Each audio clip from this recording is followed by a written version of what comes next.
SSR vaxtında qalibiyyət olub və ona əsasən 9 mayı qeyd edirlər, keçirirlər. Biz indi əsasən belə deyirik, kişilər bayramı kimi də belə qeyd edirik. Amma 9 mayın nə üçün olduğunu biz bilirik. Amma indi hal-hazırda müstəqil respublika olduğu üçün əlbəttə SSR bayrağı elə öz bayrağımız olsaydı, öz qeyrimiz olsaydı daha yaxşı olardı yəni. Mən qarşıyam. Düzün desəm, SSR əgər müstəqil bir dövlət yaranıbsa, əgər onun qurucuları varsa, bu qədər neçə illər keçib onun üstünə AXC yarandı, Rəsulzadə, yəni bunlar idarə edənlər var idi, bu qədər işlər var idisə, yəni boşuna deyil ki, bunlar hamısı. SSR yaranıb, bitib, artıq müstəqil respublika varsa, onun müstəqil bayrağı və gerbi var, onlar qoyulmalıdır yəni. Yəni məncə yanlışdır, doğru deyil. Yəni artıq SSR yoxdur. Yəni olmadığı üçün də qaldırılmalı, heç düzgün baxmıram mən. Köhnəliyi təbliğ edirlər deyə bilərik, yəni.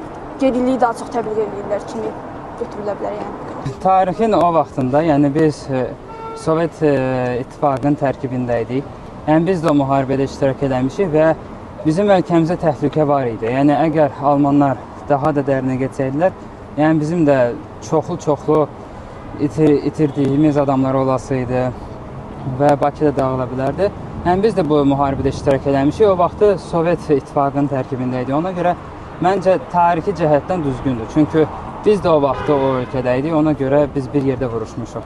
Vallahi mən dayanmıram belə şey. Düzgün deyil. Sizə nədən qaynaqlanan belə hərəkətdir? Səbəb nədir? Bilmirəm vallahi.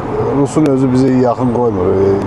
Özlərindən başqa sanki bu müharibədə heç kim iştirak eləmir. Özləridir. Biz də indi yaşlılara görə bunu eləmək lazımdır, amma da bu qədər də yox da.